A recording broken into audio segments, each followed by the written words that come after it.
दर्शकों स्वागत है आपका विधि से एमटी न्यूज में। मैं हूं कृष्णकांत सिंह। अब देखते हैं दिन भर की खास खबरें। पीतल मिल क्षेत्र में मौजूद बड़ी संख्या में मजदूरों ने मनाया मजदूर दिवस, रखी अपनी बात।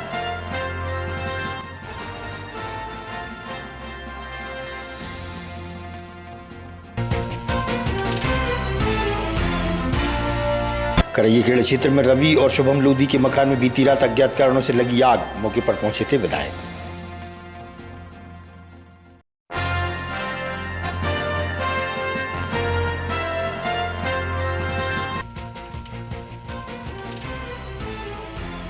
बुधवार 30 अप्रैल को भगवान परशुराम जी की जयंती धूमधाम से मनाई गई। शहर में विशाल शोभा यात्रा निकाली गई।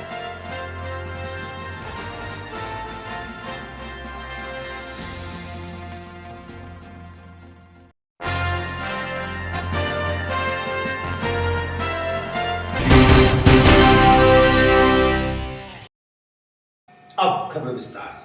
1 मई मजदूर दिवस के अवसर पर पीतल मिल चौराहे पर मजदूरों द्वारा मजदूर दिवस मनाया गया। बड़ी संख्या में मजदूर उपस्थित थे।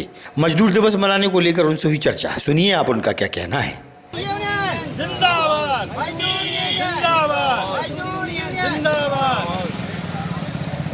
जिंदाबाद, हम मजदूर यूनियन जिंदाबाद, मजदूर यूनियन का आदेश। आप आम जनता के लिए क्या संदेश देंगे, मजदूरों के लिए क्या संदेश देंगे? मजदूरों के लिए, क्योंकि मजदूर खुद अपने हाथों से दारू पीना सीख रहा है।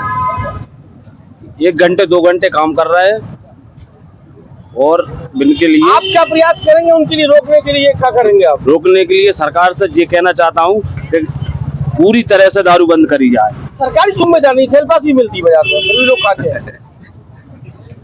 यूनियन में भी पद हूँ, मीडिया प्रभारी का कार्य आज करता 1 मई को मजदूर दिवस मनाया जाता है, क्या संदेश देंगे आप मजदूरों के लिए? आज 1 मई है। सर्वप्रथम तो मैं सभी देशवासियों को और जिलेवासियों को बहुत बहुत बधाई और शुभकामना दूंगा मजदूर दिवस की। और हमारे सभी मजदूर साथियों से भी मैं ईश्वर के समक्ष यही प्रार्थना करूंगा, सभी स्वस्थ रहें, सुरक्षित रहें और अच्छे कार्यों पर जिस वर्ग में जो भी व्यक्ति कार्य करता है उसको अपने निष्ठापूर्वक कार्य करे। सबसे बड़ी समस्या बनी मजदूरों के बीच में, दिन भर मेहनत करते मजदूरी करते, उसके बाद मजरा की दुकान पर पहुंच जाते हैं। इसके लिए क्या प्रयास करेंगे आप? मैं ईश्वर से भी यही विनम्र प्रार्थना करता हूं कि सभी के लिए सद्बुद्धि दे भगवान। और सरकारों से भी यही प्रार्थना करता, सभी सरकार, केंद्र सरकार हो, प्रदेश जहाँ पे भी जो सरकार हो या सिस्टम में कोई सरकारी विभाग हो, थोड़ा सा प्रयत्न करें कि वो शक्ति बरतें। और मजदूरों को भी ये ध्यान रखना चाहिए, दिन भर कड़ी धूप में, तपती धूप में चल रहा है, 40-45 डिग्री तक तापमान पहुँच रहा है। और इस तापमान में ही मजदूर बहुत मेहनत और लगन से कार्य करते हैं, लेकिन इनकी भी कमी है। मजदूर वर्ग को थोड़ा अपनी बुद्धि को, विवेक को लगाना चाहिए। इतनी मेहनत से कार्य करने के बाद इस पैसे को वैसे ही बहा देते हैं नशा मत रहे किसी भी प्रकार के नशे में।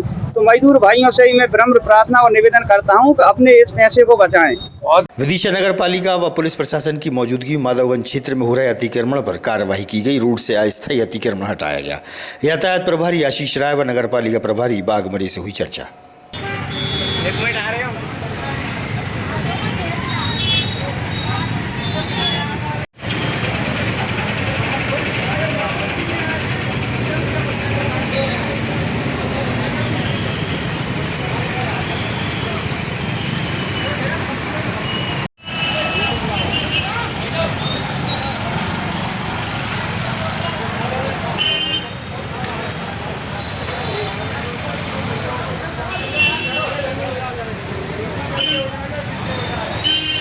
कार्रवाई हो रही है, क्यों हो रही है? ये पूरे प्रदेश स्तर में शासन की गाइडलाइन अनुसार अतिक्रमण की मुहिम चलाई जा रही है और इसके तहत आज शुरुआत किया है। यहाँ पर अपने शहर में मुख्य मार्गों में जो भी अतिक्रमण नाली के इस तरफ पाए जाएंगे उनको सभी को हटाया जाएगा। बागमरी जी कहाँ पर सर्विस करते हैं आप? नगर पालिका भेदभाव कैसे कर रहे हैं आप? ये नगर पालिका में 4 पहिए वाहन खड़े, इनको कौन हटा रहे हैं? नहीं, ये हम जिला प्रशासन के नहीं, आपके सामने खड़े हुए यहाँ पर।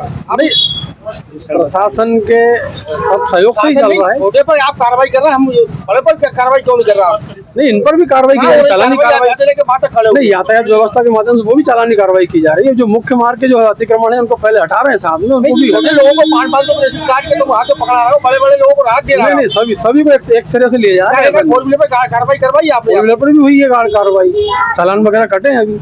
रोड पर आज वरिष्ठ अधिकारियों के निर्देशन पर नगर पालिका एवं यातायात की टीम द्वारा संयुक्त रूप से कार्रवाई करके जो जिन्हें बार बार परमानेंट अतिक्रमण करके रखे हैं उनको बार बार समझाइश दी जा चुकी है, परंतु वो परमानेंट अतिक्रमण हटाया नहीं जा रहा है। उन पर उनके सामग्री को जब्त करने की कार्रवाई की जा रही है और यह कार्रवाई अलग अलग दिनांक पर अलग अलग रोड पर की जाएगी, सतत जारी रहेगी।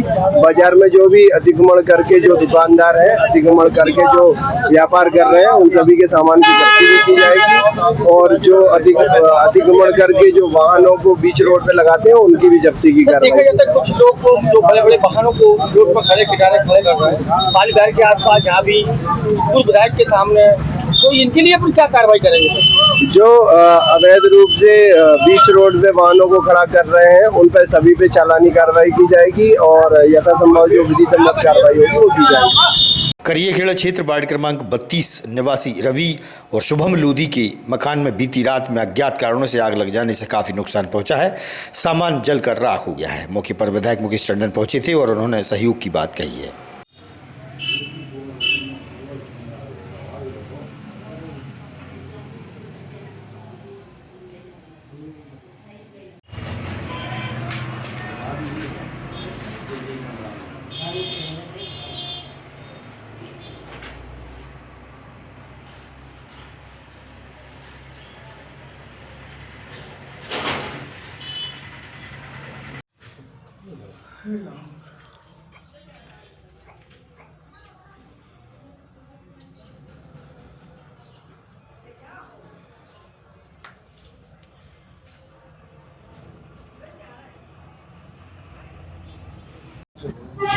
मैं राजेश लोधी मेरा नाम, पार्षद प्रतिनिधि हूँ करिएखेड़ा क्षेत्र से। ये जो आगजनी की घटना आज हुई है, क्या हुई है, कैसे हुई है?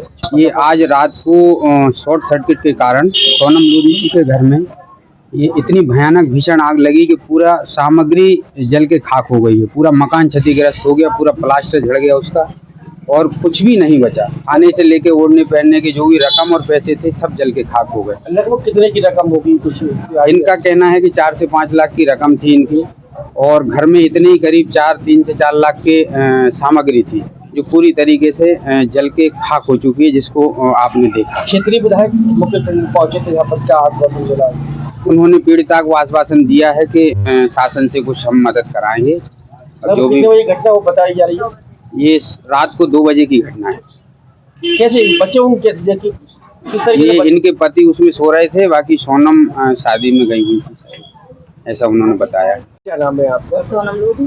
सोनम लोधी। कहाँ रहते हैं आप लोग? करिएखेड़ा रोड हनुमान जी मंदिर सामने। ये जो आज आगजनी की घटना घटित हुई, कैसे हुई है? वो हम शादी में जाने की तैयार थे, रात में सो रहे थे, पता नहीं किस कारण आगे लगी। कितना नुकसान हुआ? कुछ आइडिया? 4-5 लाख की मेरी रकम हो चुकी है, 3-4 लाख रुपए का नुकसान हो चुका है। अच्छा, रकम में क्या क्या था? रकम कहाँ गई? सूती हार था, पायल थी, जेवर थे, सब चला गया। रकम कहाँ गई? रकम में आगे लगी, कुछ भी नहीं मिला। अच्छा, तो ये नगद कितने रुपए चले होंगे? नगद है ना 1 लाख रुपए निकाल के लेके आए, जिसमें है अमाउंट करके 10,000 रुपए बचा। किसकी शादी थी? मेरी सिस्टर की शादी। अभी क्षेत्रीय विधायक आए थे, क्या हुआ? कुछ नहीं, वो देख के चले गया, बोल रहे थे ना थोड़ा बहुत मदद हिसाब से करवा। सुनील साहू, कहाँ रहती है? करिएखेड़ा मेन रोड। आज क्षेत्रीय विधायक यहाँ पर आगमन हुआ था सुबह, क्या वजह थी?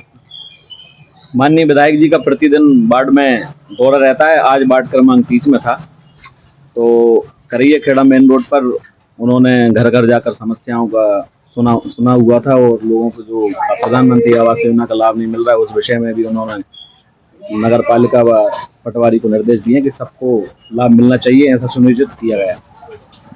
देखिए, अभी जो आगजनी घटना हुई थी उसमें क्या हुआ? करिएखेड़ा रोड पर रवि लोधी और शुभम लोधी रहते हैं, तो उनके यहाँ रात में शॉर्ट सर्किट से आगजनी हो गई थी।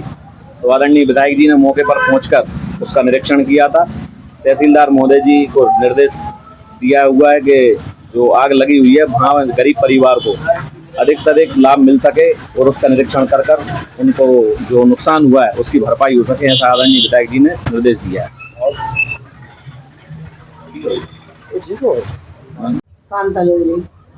कहाँ रहती हैं आप? ये आग कैसी घड़ी लगी है?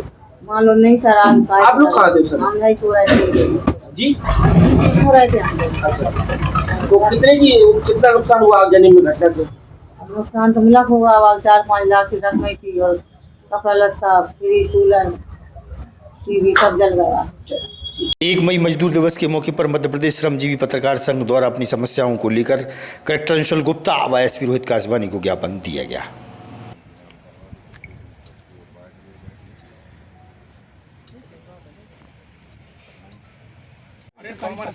उनको श्रमिक होने के नाते सरकार की तरफ से सारी सुविधाएं मिलना चाहिए, जैसे आवास योजना है, बीमा योजना है, आर्थिक सहायता है और के सभी प्रकार के सुरक्षा की दृष्टि से उनको जो है संरक्षण मिलना चाहिए। और इस दृष्टिकोण से हम लोग ज्ञापन देते हैं ताकि पत्रकार निर्भीकता से और बेफिक्र होकर अपना काम कर सकें और उनके भविष्य के प्रति वो ज़्यादा चिंतित ना है। अपने परिचय दें सर। मैं आर के वासुदेव, नगर अध्यक्ष श्रमजीवी पत्रकार संघ विदिशा। आज के संबंध में कलेक्टर एसपी से मुलाकात हुई आपकी? आज कलेक्टर और एसपी को हम लोगों ने पत्रकारों की समस्याओं के संबंध में ज्ञापन दिया है। हर साल 1 मई मजदूर दिवस के अवसर पर मुख्यमंत्री के नाम एक ज्ञापन दिया जाता है। हुए आतंकी हमले के विरोध में हिंद प्रहरी संगठन द्वारा नगर में कई स्थानों पर सड़क पर पाकिस्तान का झंडा बनाकर विरोध स्वरूप नारेबाजी की। पाकिस्तान मुर्दाबाद के नारे लगाए। हिंद प्रहरी संगठन की टीम मौजूद रही।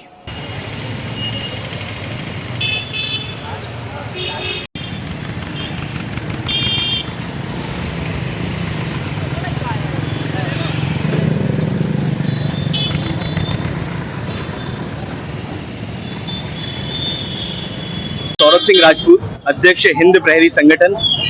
आपको बताना चाहूँगा कि आज पहलगाम हिंदू नरसंहार के विरोध में आक्रोशित हिंदुओं द्वारा व्यापार महासंघ आदरणीय पूर्व महामंत्री नरेंद्र सोनी जी के आह्वान पर जो है विदिशा बंद आधे दिन के लिए करा गया है और व्यापारियों का जो है अत्यंत जो है इसने इस आक्रोश इस विरोध को दिखा है, इस विरोध के रूप में दिखा है विदिशा बंद करके। इसके पश्चात जो है आज जो है पाकिस्तान के जो है झंडे बनाए जा रहे हैं रोड पे, पाकिस्तान मुर्दाबाद के। तत्पश्चात जो है खून से हस्ताक्षर कर मोदी जी के नाम ज्ञापन दिया जाएगा। सभी अपने अपने रक्त से अंगूठा लगाकर अपने हस्ताक्षर कर जो है मोदी जी के नाम ज्ञापन देंगे ताकि जो आतंकवाद मुल्क है, आतंकवाद देश है पाकिस्तान, वो उसे इस दुनिया के नक्शे से मिटाया जाए। मोदी जी के साहसिक ऐतिहासिक कदम हमेशा उठाए गए हैं और उसका जो है समर्थन सभी देशवासियों ने किया है। विदिशा नगर भी वही संदेश देना चाहती है। इसके पश्चात 7 बजे जो है मशाल रैली के रूप में सभी आक्रोशित हिंदुओं द्वारा जो है अपना आक्रोश प्रकट किया जाएगा और माधवगंज से नीमताल के लिए वो यात्रा निकलेगी। देते हुए आज इस कार्य पर क्या आगे होगा? नरेंद्र सोनी, पूर्व महामंत्री व्यापार महासंघ। हिंद प्रहरी संगठन जो है विदिशा में हिंदुओं की भावनाओं को लेकर और देश प्रेम की भावनाओं को लेकर कार्यक्रम करते रहते हैं। इनकी प्रबल इच्छा थी कि अभी जो पहलगाम में नरसंहार, हिंदुओं का नरसंहार हुआ था, उसको लेके विदिशा में एक कार्यक्रम बड़ा रूपरेखा के साथ किया जाए। उनकी इच्छा थी कि विदिशा में व्यापारी इसमें ब्लाइंड हम लोगों को समर्थन दें। विदिशा व्यापार महासंघ से चर्चा की, अन्य व्यापारिक संगठन उनसे चर्चा की, सभी व्यापारिक संगठनों ने इस पर पूर्ण समर्थन देते हुए इसको बंद कराने में सफल किया। और इस हिंद प्रहरी संगठन के सारे कार्यक्रम में व्यापार महासंघ और सारे व्यापारिक संगठन और विदिशा का समस्त व्यापारी स्वेच्छा से अपनी दुकानें बंद करके इस हिंदू नरसंहार जो पहलगाम में हुआ उसका विरोध करते हुए इनका समर्थन करते हैं। और आज दोपहर को 12 बजे तक विदिशा के सारे दुकानों ने स्वेच्छा से बिना किसी दबाव के, बिना किसी राजनीति के, बिना किसी प्रभाव के अपनी मर्जी से दुकानें बंद रख के और इस सारे कार्यक्रम को सहयोग किया है। मैं सारे विदिशा के व्यापारियों का और सारे व्यापारिक संगठनों का और समस्त जितने भी संगठन विदिशा के उनका सबका आभार व्यक्त करता हूँ और बहुत बहुत। बुधवार 30 अप्रैल को भगवान परशुराम जी की जयंती धूमधाम से मनाई गई। शहर में विशाल शोभा यात्रा निकाली गई थी। बड़ी संख्या में ब्राह्मण समाज के वरिष्ठ व युवजन मौजूद थे। शोभा यात्रा का बाल विहार में समापन हुआ।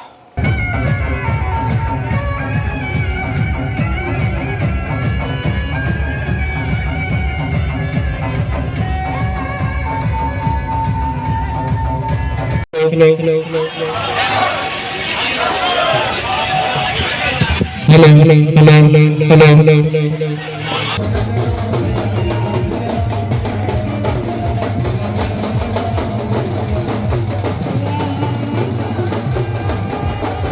जी, आज के बारे में आज भगवान परशुराम जयंती के पावन उपलक्ष्य में शहर में धूमधाम से शोभा यात्रा निकाली गई।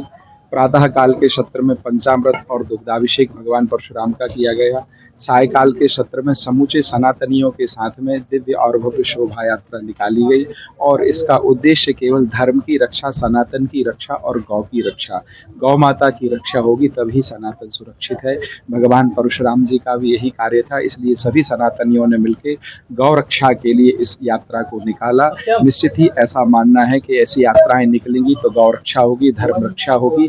इसी के साथ में पुनः अक्षय तृतीया परशुराम जयंती की सभी को मंगल बधाई। आराध्य भगवान परशुराम जी सभी सनातनियों के आराध्य का जन्मोत्सव था, उसको उपलक्ष्य में शोभा यात्रा निकाली गई थी। प्रतिवर्ष निकलती है, इस वर्ष भी निकाली गई थी। सभी सनातनियों के सहयोग से शोभा यात्रा सफल रही। सभी प्रशासनिक टीम, नगर पालिका की टीम, सभी लोगों का सहयोग रहा और इस शोभा यात्रा को ये 25वां साल था। पिछले 24 साल से रेगुलर चल रही थी, ये 25 साल का कहते हैं सिल्वर जुबली। ये परशुराम जी की शोभा यात्रा की सिल्वर जुबली थी, रजत जयंती। तो हमने सभी ने बड़े हर्षोल्लास से मनाई ऐसे। और इस शोभा यात्रा के लिए जो सभी लोग यहाँ उपस्थित हुए, जिन जिन लोगों ने सहयोग करा, उनका मैं हृदय से आभार व्यक्त करता हूँ। गौ रक्षा भगवान परशुराम जी की। पटू जी महाराज 2 शब्द बोल दो। आप तो आप भूल जाओ। आज के कार्यक्रम के बारे में बताइए। हम सबके आराध्य और असंख्य सनातनियों के हृदय में विराजमान परमाराध्य प्रभु भगवान परशुराम के प्राकट्योत्सव अक्षय तृतीया को संपूर्ण विदिशा में निवासरत सनातनियों ने एवं इस भव्य दिव्य चल समारोह के संयोजक हमारे अग्रज भ्राता भैया श्री मोनू दुबे जी के अथक प्रयासों से आज संपन्न हुआ है, जिसमें संपूर्ण ब्राह्मण समाज, विदिशा में निवासरत संपूर्ण सनातनी सम्मिलित हुए। निश्चित ही ब्राह्मण एक समाज का ऐसा वर्ग है जो प्रत्येक मानव को दिशा और दशा प्रदान करता है और हम और आप जहां विराजमान होकर उत्सव मना रहे हैं, इसका नाम विदिशा है। भगवान परशुराम जी की क्या कार्यक्रम होता है, क्या परशुराम जी के बारे में थोड़ा सा आम जनता को या शहर की जनता को बताएं। परशुराम भगवान कौन? परशुराम जी हमारे आदि देव हैं, ब्राह्मणों के वो शक्तिपुंज हैं। यदि हमारे अंदर शक्ति नहीं है तो हमारे यहाँ कुछ भी नहीं है। भगवान परशुराम जी की आराधना करने से हमको शक्ति की प्राप्ति होती है। भगवान परशुराम जी भगवान विष्णु के 6ठे अवतार हैं, वो शक्ति स्वरूपा हैं। रेणुका जी के वो पुत्र हैं और उनकी जयंती वैशाख शुक्ल अक्षय तृतीया के दिन संपूर्ण ब्राह्मण समाज बड़ी धूमधाम के साथ मनाती है। चल समारोह निकलता है, विद्वानों का सम्मान होता है, विद्वानों का प्रवचन होता है। इससे शक्ति की प्राप्ति होती है और संगठन की प्राप्ति होती है। परशुराम जी ने कहा कि हमारे अंदर जो है संगठन होना चाहिए। उन्होंने जो संसार का विनाश कर रहे थे, उन लोगों का 21 बार उनका विनाश किया और संपूर्ण पृथ्वी को अपने धनुष से, अपने परशु अर्थात फरसा से, वो फरसा को धारण करते थे, इसलिए उनका नाम पड़ा परशुराम। और भगवान श्री राम की, जब भगवान श्री राम ने शिव के धनुष को तोड़ा, तब उन्होंने भगवान श्री राम की परीक्षा ली और उन्होंने 21 बार इस पृथ्वी को जीत करके सारी पृथ्वी का दान कर दिया। ऐसे हमारे भगवान परशुराम जी की जयंती आज मनाई गई। आगामी खबरों के लिए आप देखते रहिएगा विदिशा न्यूज़। हमें दीजिए इजाजत।